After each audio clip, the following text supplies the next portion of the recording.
Welcome, Marvel fans and fans of props and cool gadgets in general. My name is Chuck Costas. I'm here at Prop Store today, and we have a special treat for you. We're going to be taking you behind the scenes on one of Marvel's longest-running television shows, Marvel's Agents of S.H.I.E.L.D.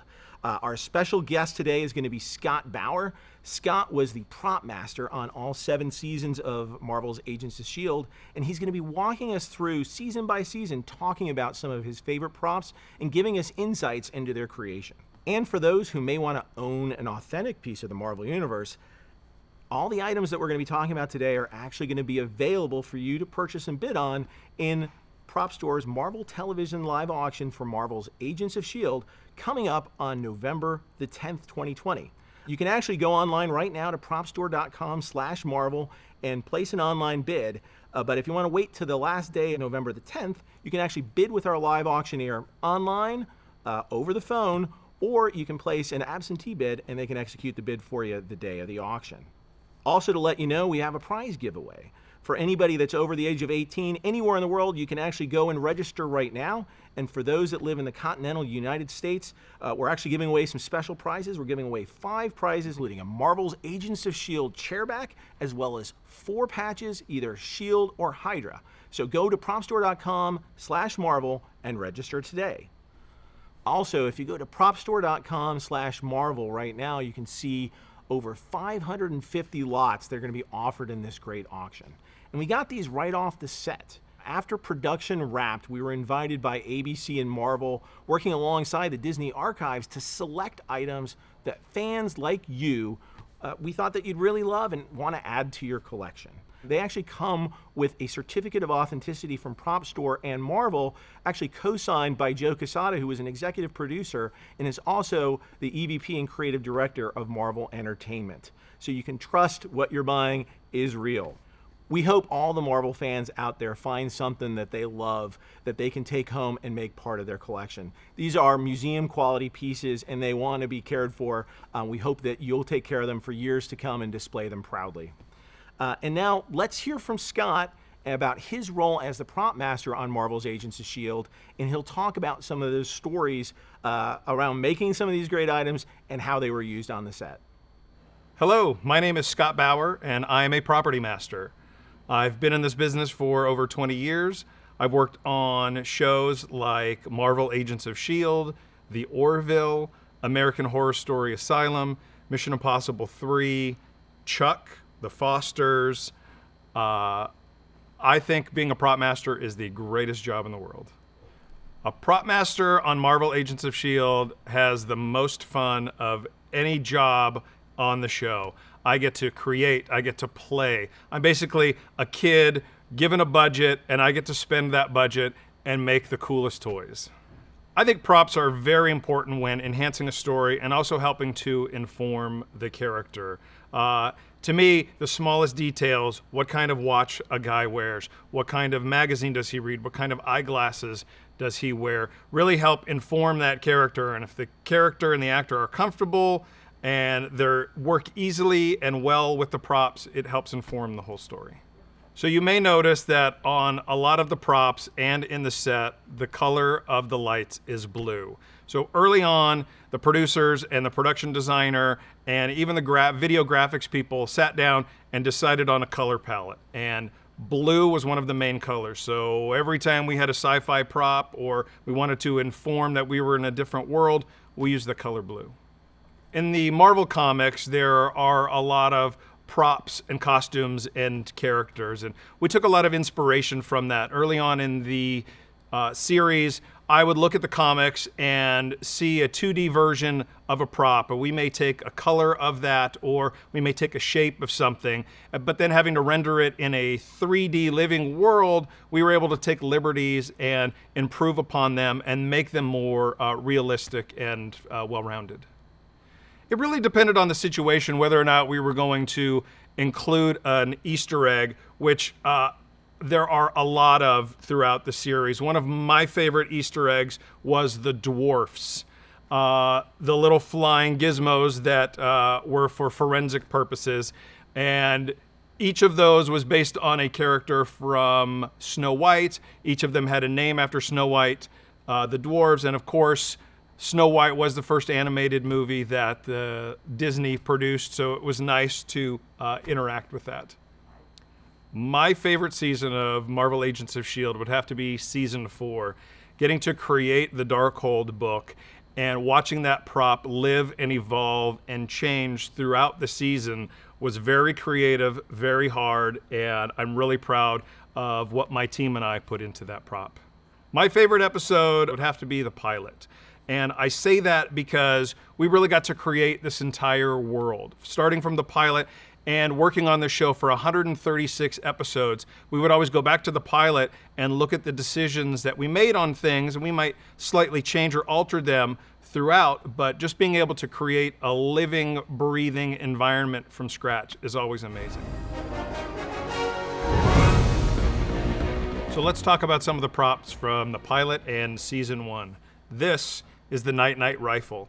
It was the first prop I designed when I got hired to do the show. I'm very proud of it. It's very big. It lights up blue, which is really cool, and the trigger works as well. One interesting thing about the Night rifle is how it changed over the years. Originally, when we designed it, it was silver and blue in color, and as the theme of the show got a little darker, we changed the color scheme to a matte black and carbon fiber. Still a really cool piece, and it's very heavy. We designed a lot of this stuff. We 3D grew a lot of the parts and added the electronics after that. Back to season 1 props. This is the 084 from the first season. This is a device of unknown origin that they find in a cave.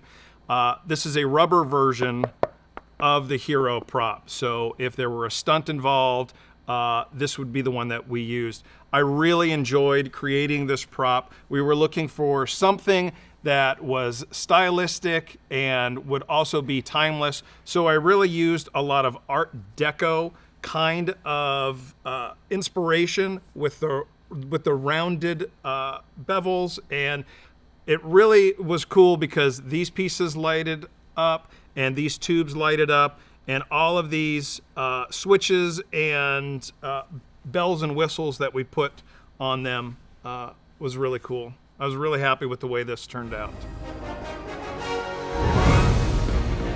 So let's start talking about season 2. So these are a couple of props we made in season 2. This is the Angar mask and the Carla Gideon finger inhibitors.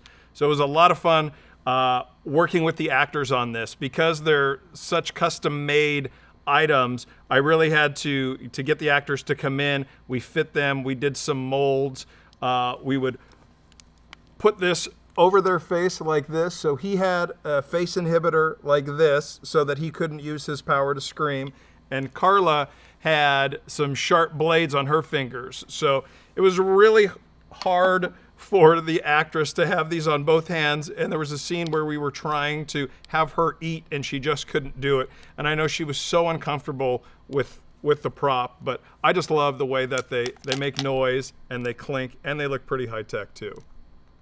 So here we have a couple of other props from season 2. This is the axe that Mac used to cut off Coulson's hand when he touched the Terrigen crystal. So you may notice that this axe is only painted down to a certain point. So we use this axe as a visual effects axe on a rig. So the guys would have it set up, and then we would put some chicken cutlets down here where Coulson's hand was, and they would let go, and we would literally thwack the chicken cutlets to give the sound and the appearance of Coulson's arm getting cut off. So Mark Kolpak, the visual effects supervisor, would take an element of that, add it to Coulson's hand, and then we ended up in the final edit with Coulson's arm looking like this, holding the Terrigen crystal. So at the end of season 2, Coulson lost his arm. At the beginning of season 3, we now have Robo Coulson. So we needed another appendage for Coulson to have. The producers came to me and said, okay, let's give him a robot hand. So we took a mold of Coulson's hand, We then put a rubber sleeve over it, or a glove, and then what we were able to do was to make all of the appendages bendable so that he could, in theory, hold something.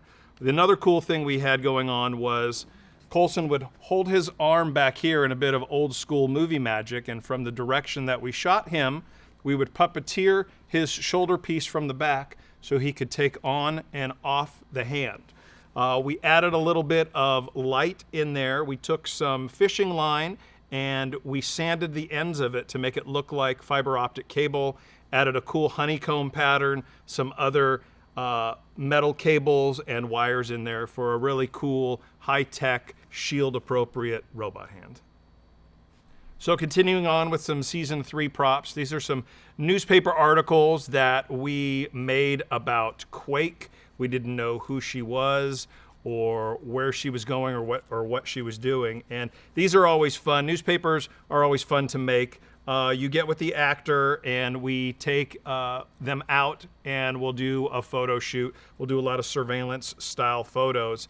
And with the invention of high-def TVs and pause capability on those TVs, as a prop master, I really have to be careful about what goes into an article, because a lot of people, especially fans of shows, will stop and pause and see what's going on in the article. So when I create my props, I tend to have the writers or the writer's assistants come up with copy for each of the articles.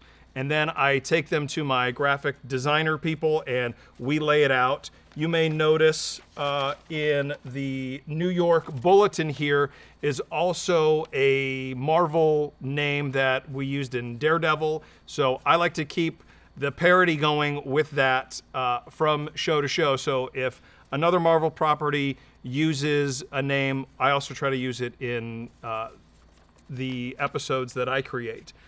So this is a stock photo that we used. This is obviously Daisy, and we blurred her out quite a bit to make it look like a New York style tabloid. And all of these names we have to get cleared. So whether it's the New York Bulletin, the Daily Courier, or the Los Angeles Tribune, all of these things go through a clearance process with legal. We can't just make up a name and say, oh, we're going to use that. Now let's talk about some season 4 props from Marvel Agents of S.H.I.E.L.D. In season 4, we were dealing a lot with the Inhumans, and if you got into the Terrigen Mist, you became what we called Husk Man or Husk Woman. So there was a scene where we didn't know what the Inhumans were. We created yet another Hydra Observer newspaper, and you can see the Husk Man down here in there. And then when we actually had to put somebody in the husk, we created this, which is just a lot of moldable plastic and resin and rubber. This was actually a rolled up wadded paper towel that we put on here, glued on, and then textured over. And we had to put the actor in here. So what was really fun was having to create this around the actor. There was a piece that went over here, and then the actor, literally, we squeezed him in. So he was like this, so he could talk, so we wouldn't have to do any computer generated effects on him. So we literally took this piece off, and you could see the actor inside this crazy inhuman husk. So continuing on with some season 4 props, this is one of my favorite props from the entire 136 episodes that I worked on. This is the Darkhold book. To me, this is a prop masterpiece. It encompasses so many levels of interactivity with other people and other departments. First, we had to come up with the word Darkhold. It's an ambigram, so it reads the same way forwards, backwards, up and upside down, which is really cool.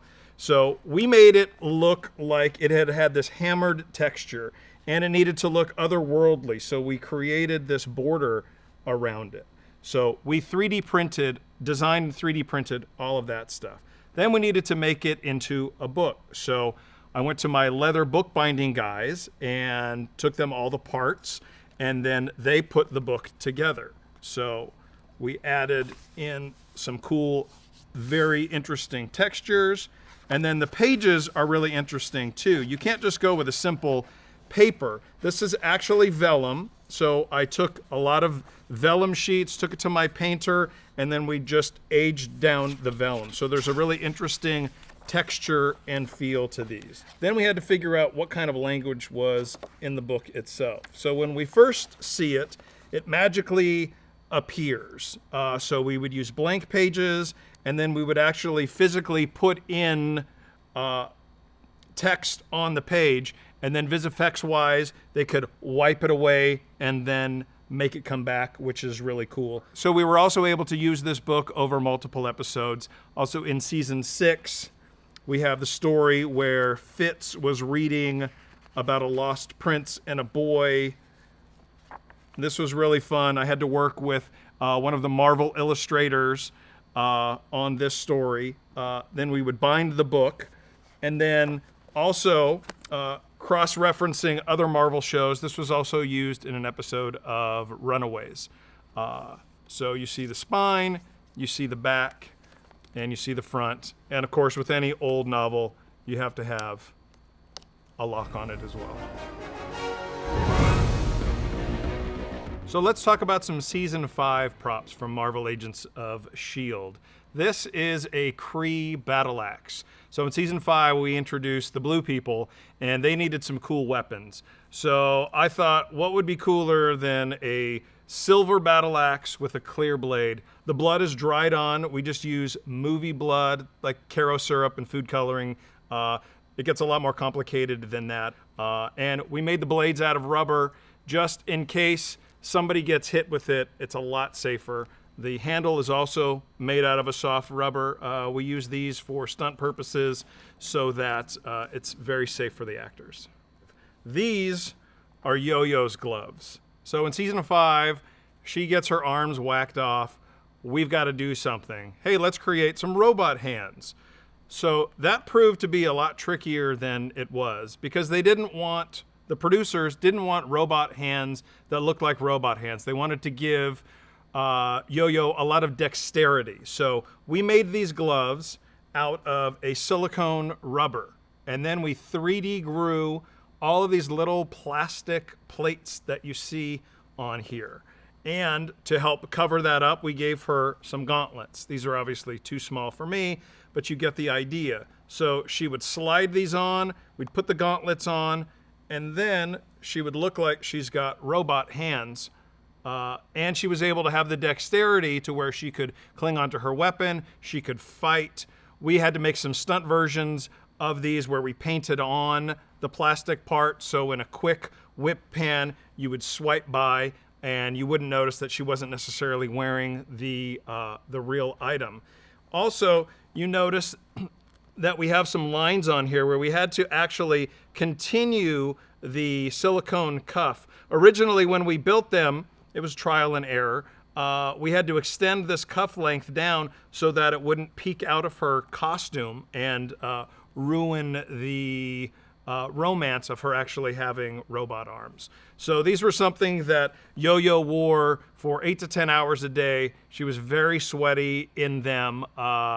We took very good care of her, and overall, I was really happy with the way that these gloves came out. It was a labor of love, let's put it that way. So you might also notice some similarities to the Misty Knight arm in Marvel's Luke Cage. The same company that made Misty Knight's arm also made these gloves. And I'm glad that they were made at the same place because all of the R&D and the headache from the Misty Knight arm, we were able to use and add upon and make these a lot more better, a lot more comfortable, and somewhat durable. So thank you, Marvel's Luke Cage. So back to more Marvel Agents of S.H.I.E.L.D. Season 5 props. We're introduced to an unknown character we find out later is Deke Shaw. This was a space helmet that we made for Deke. It's got these really cool light up blue lights that go on and off. He can take it off easily. This was a really cool prop to make. I found an existing helmet and then we 3D printed some parts on here. Found some really cool snakeskin cables to put on. These really great little flashlights that can turn on and off. And then my favorite part is the etched plastic inside the eyes to turn on and off. A really cool, high-tech prop that I'm really proud of. S.H.I.E.L.D loved wearing this helmet. He thought it was really cool. Nobody knew who he was. The actor who played him was a real good sport. Loved having it on. His only complaint was when the cool blue lights were on, he couldn't see anything. So we literally had to say 4 steps to the left, 4 steps to the right, 8 steps forward to get him through the scene. So you may also notice that this is the same helmet that Fitz wore in the final episode. It was a nice callback for when he came back into the show to have the same kind of mysterious helmet, tying all the familial Fitzes and Simmons together. So let's get into some season 6 props from Marvel's Agents of S.H.I.E.L.D. This is the blaster, Sarge's blaster. This was one of my most fun props to make from that season. We literally just took a leaf blower and teched it out and made it super cool, giving this prop a real life of its own. So we can start the motor running, we can flash that, and then watch this. Doot, doot, doot, doot. And then when you finish it, I know the sound effects sound really lame and corny, but I'll tell you, sitting in a production meeting with the producers and the directors, the sound makes all the difference in the world. Everybody laughs about it. It just really helps sell the prop. So I've gotten really good over the years at making sound effects. Pew, pew, pew, pew. Choo, choo, choo. Choo, choo, choo, choo. Boop, boop, boop, boop, boop. This was a very heavy prop for Sarge to use, so that's why we added this handle on top. Originally, we weren't going to put that on there, but we found that it was going to get too heavy on the ends here with these metal and 3D printed pieces, so we added this handle so that he could more easily carry it. Pew, pew, pew, pew. There you go. So back to some season 6 props from Marvel's Agents of S.H.I.E.L.D. This is also another one of Sarge's devices. We called this an alien bomb. So I took an underwater camera housing that I found at a salvage shop and said, wow, that's a really cool shape. I love these handles. It's got some really good texture and life to it. And so we built in a 3D 3D printed pattern on the inside, added some LED lights with some chasing to give it its own life, and added some liquid in there so that if the prop is moved up and down, you can kind of see that it's not just a stick, but it's actually a hollow liquid type of bomb. This was really cool. It's a little heavy because of the housing, but I just love that the sequence, the lighting sequence that we put into it, and the color of the light, and all of these added pieces really made it something special. So you may also notice that in addition to the Sarge blaster and the Sarge bomb here, that the color is an amber color. That was a definite choice. We wanted to stay away from the blue of the bus and the sci-fi aspect of the show. You may recognize this from season 3. This is actually Mac's Shax, or the shotgun axe. I enjoyed calling it the Shax just because it sounded kind of cool. For season 3, this was more of an all-black prop with a black axe blade. For season 7, the producers wanted to zhuzh it up a little bit, make it a little sexier, so we painted it this gray color and painted the blade also this metallic-y looking color. This is actually one of the rubber props. It's just a Mossberg shotgun with all of these added extra plastic cages on it.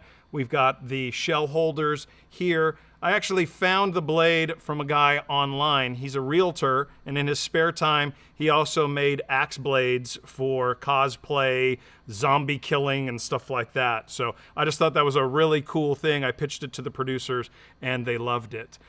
You can see on this side of the axe, there are 3 magnets.